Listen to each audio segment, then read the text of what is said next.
మీరు చూడండి, పోలీసు రాష్ట్ర ప్రభుత్వోద్యోగి, ఎంఆర్ఓ రాష్ట్ర ప్రభుత్వోద్యోగి.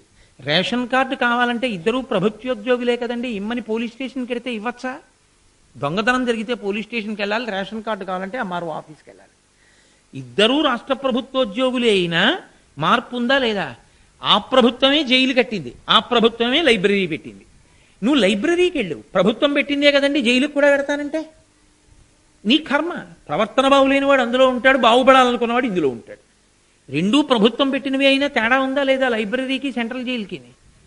అలా ఒక్కొక్క వ్యవస్థ యందు ఒక్కొక్క పరిణితి, ఒక్కొక్క ఫలిత ప్రదానం చెయ్యాలి అంటే ఆ అధికారం ఉన్న వ్యక్తికే ఉంటుంది. ఆయన చేత్తోనే పాదుకలు పెడతారు, ఆయన చేత్తో నీకు ప్రసాదం ఇస్తారు. ఆయన చేత్తో నీకు ఇచ్చినదేదో అది లోపల ఉన్నవాడు లేచొచ్చి నీకు ఇచ్చినట్టు, అది ప్రసాదం అవుతుంది. ప్రసాదము అంటే అనుగ్రహము, దాన్ని కళ్ళకద్దుకుని తల మీద పెట్టుకోవాలి. అంతేకాని నేను కేజీ కాజాలు పట్టుకొచ్చి లోపల పెట్టించి 2 కాజాలు అక్కడ పెట్టి మిగిలిన కాజాలు నాకు ఇచ్చేయండి నేనే పంచుకుంటానంటే ఇంకా అర్చక స్వామి ఎందుకు లోపల? అది కాదు ప్రసాదం తీసుకునేటటువంటి విధానం కానీ, తీర్థం తీసుకునే విధానం కానీ అవి కావు. ఆగమాలు అలా అంగీకరించట్లేదు. మనం ఆగమం ఎలా చెప్పిందో అలా ప్రవర్తించాలి జీవితంలో. కాబట్టి గోవిందా అన్న నామాన్ని ఎప్పుడు చదవచ్చు అని అడిగితే ఇప్పుడు అప్పుడు అని నియమమేం లేదు. అందుకే ఒక వ్యక్తి చచ్చిపోయాడు అనుకోండి, తాడి కట్టి పైకి ఎత్తేసే ముందు శవాన్ని పట్టుకున్న వాళ్ళు శవాన్ని ఎత్తుతో గోవిందా గోవిందా అంటూ ఎత్తేస్తారు. ఓ పిల్లవాడు పుట్టాడు అనుకోండి, ఆ పిల్లవాడికి తల్లి చిన్నప్పటి నుంచి జోద పెట్టించి గోవింద గోవింద అని నేర్పుతుంది. ఇదెంత మంగళం, అదెంత అమంగళం. కానీ మీరు అబ్బాయి అదేమిటండి ఇంట్లో ఈ పిల్లాడికి నేర్పుతున్న గోవిందనామం చచ్చిపోయిన వాడు పాడితే ఇప్పుడు గోవిందనామం చెప్పారు ఏంటంటే అంటారా? అనరు. భోజనం చేస్తున్నారు, భోజన కాలే గోవిందనామ స్మరణే గోవిందా గోవింద అంటారు. ఏది చేసినా గోవింద. ఇన్నింటికి పనికొచ్చిన గోవింద నీకు దుస్వప్నం వచ్చినప్పుడు పనికి రాకుండా ఎందుకు పోతుంది? శాస్త్రమా అధికారం నీదా? ఎవరు చెప్పాలి? చెప్తే శాస్త్రం చెప్పాలి. తస్మాత్ శాస్త్రం ప్రమాణంతే. గీతాచార్యుడంతటి వాడు శాస్త్రమే ప్రమాణం తప్ప వ్యక్తి చెప్పినది ప్రమాణము కాదు అని చెప్పాడు. కాబట్టి విష్ణు సహస్రనామ స్తోత్రము అనేటటువంటిది ఈ లోకానికి ఇవ్వబడినటువంటి గొప్ప వరం. అది వాళ్ళకి వీళ్ళకి అని కాదు, అది మహత్తరమైన కానుక, పరమేశ్వరుణ్ణి చేరుకోవడానికి నిచ్చెన. ఆ విష్ణు సహస్రనామ స్తోత్రాన్ని గట్టిగా ఎవరు పట్టుకుంటారో వాళ్ళు శ్రీ మహావిష్ణువు యొక్క పరిపూర్ణమైన అనుగ్రహాన్ని పొందుతారు. దాని వలన ఇహమునందు రక్షణ లభిస్తుంది, పరమునందు పరమేశ్వరుణ్ణి చేరుకునేటటువంటి మార్గము సుగమమవుతుంది. అందుకే లోకంలో పెద్దలైనటువంటి వారు ఒక మాట చెప్తూ ఉంటారు, సాహిత్యము వాంగ్మయము సంస్కృత భాష యందు ఉంటుంది. ప్రధానంగా వేదము సంస్కృతమే, ఉపనిషత్తులు సంస్కృతమే, రామాయణాది కావ్యములు సంస్కృతమే, సంస్కృత భాషలోనే ఉంటాయి అన్నీ. అటువంటి సంస్కృత భాషలో ఉన్నటువంటి వాంగ్మయాన్ని ప్రత్యేకించి మంత్రములు కానీ మంత్ర వ్యాఖ్యానములను కానీ లోకానికి అందించినటువంటి మహాపురుషులైనటువంటి వారిగా నలుగురిని గుర్తిస్తారు పెద్దలు. నా సొంతంగానే చెప్తున్నానని అనుకోకండి మీరు. మొట్టమొదటి వారు వ్యాస భగవానుడు. వ్యాసో నారాయణ స్వయం, సాక్షాత్ శ్రీమన్నారాయణుడే వ్యాసుడిగా వచ్చాడు. కాబట్టి ఆ వ్యాస భగవానుడు మొట్టమొదటివాడు, సంస్కృత వాంగ్మయాన్ని ఇచ్చిన మహాపురుషుల్లో. రెండవ వారు వాల్మీకి మహర్షి. ఒకరు సూర్యవంశాన్నంతటినీ వర్ణించారు భారతంలో, చంద్రవంశాన్నంతటినీ వర్ణించారు వ్యాసుడు, సూర్యవంశాన్నంతటినీ రామాయణాన్ని వర్ణించాడు వాల్మీకి మహర్షి. అందుకే వాంగ్మయానికి వాళ్ళిద్దరూ సూర్యచంద్రుల వంటి వారు, 2 కళ్ళ వంటి వారు. వ్యాసుడు, వాల్మీకి. మూడవ మహాపురుషుడు సంస్కృతంలో అంత గొప్పగా ప్రస్థానత్రయానికి వ్యాఖ్యానం చేసి అందరూ దేవతల మీద స్తోత్రాలిచ్చి ఈ లోకానికి మహోపకారం చేసిన మహాపురుషులు శంకర భగవత్పాదులు. 4వ వారు విద్యారణ్యస్వామి.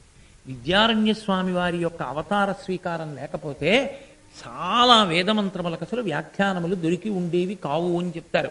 అసలు మీరు చరిత్ర జాగ్రత్తగా పరిశీలిస్తే శ్రీరంగాది క్షేత్రములు విద్యారణ్యుల వారు లేకపోతే లేవు. ఎందుకో తెలుసా అండి? ఒక్క వెంకటాచల క్షేత్రం ఒక్కటే మినహాయింపు. కారణం ఏమిటంటే వెంకటరమణుడు కలియుగంలో లోకాన్ని ఉద్ధరించడానికి వచ్చాడు కాబట్టి ఆయన ముందు జాగ్రత్త పడ్డాడు. అక్కడ ఇది నా గుడి, ఇది నా క్షేత్రం అని ఆయన చెప్పుకోవాలా వెంకటేశ్వరుడు. అది ఆదివరాహస్వామి వారిది ఆ కొండ. ఈయన లీజుడ్ అకామిడేషన్ తీసుకున్నాడు.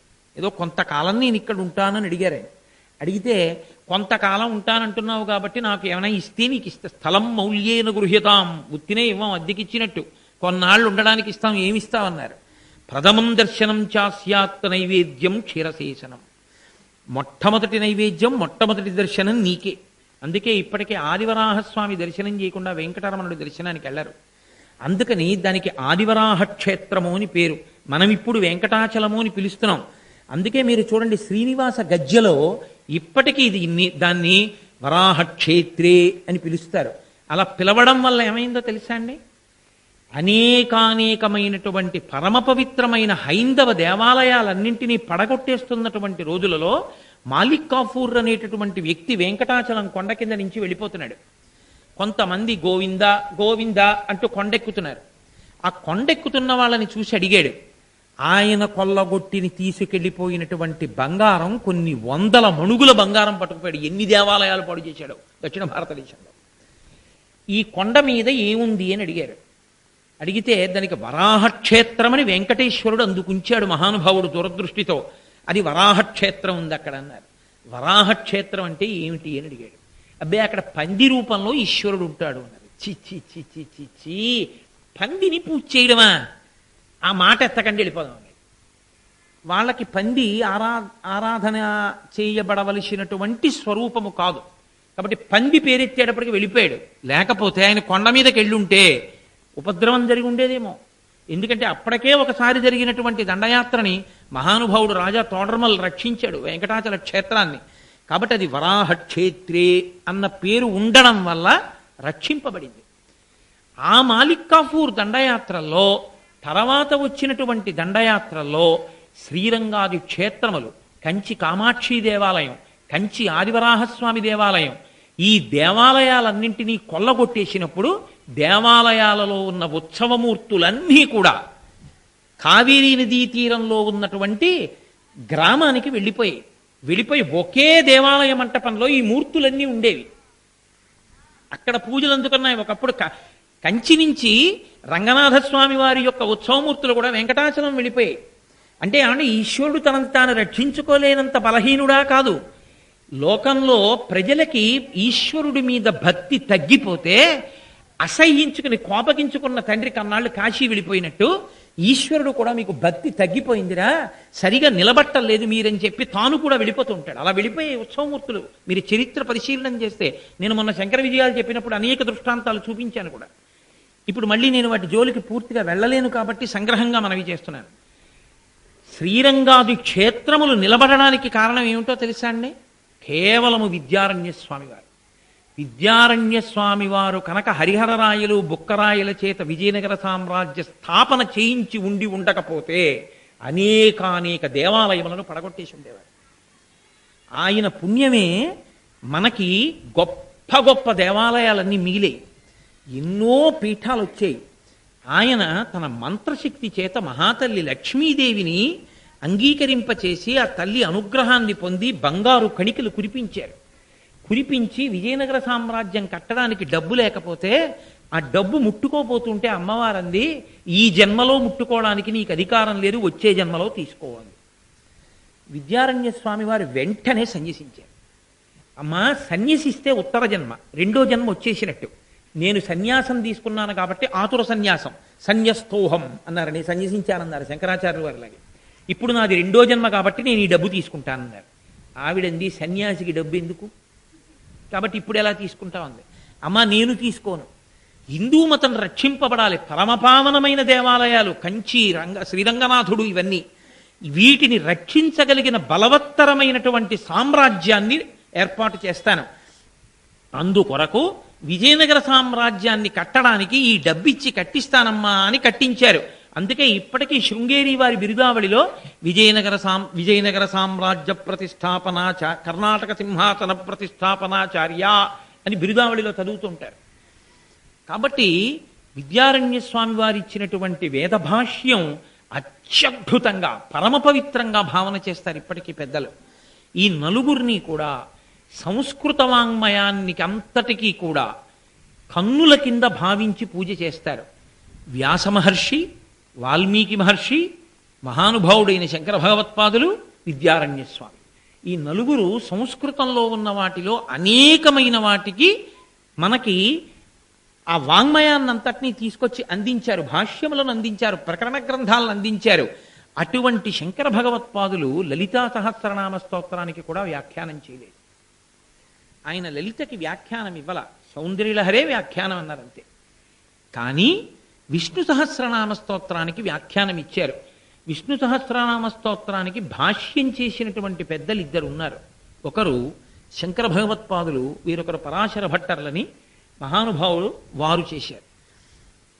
ఈ శంకర భాష్యం విష్ణు సహస్రనామ స్తోత్రం ఒక్కదానికే శంకరాచార్యులు వారు ఇచ్చారు అంటే, మిగిలిన ఏ సహస్రనామానికి ఇవ్వనటువంటి భాష్యాన్ని శంకరులు ఒక్క విష్ణు సహస్రానికి ఇచ్చారు అంటే దాని వెనక ఒక కారణం ఉంది.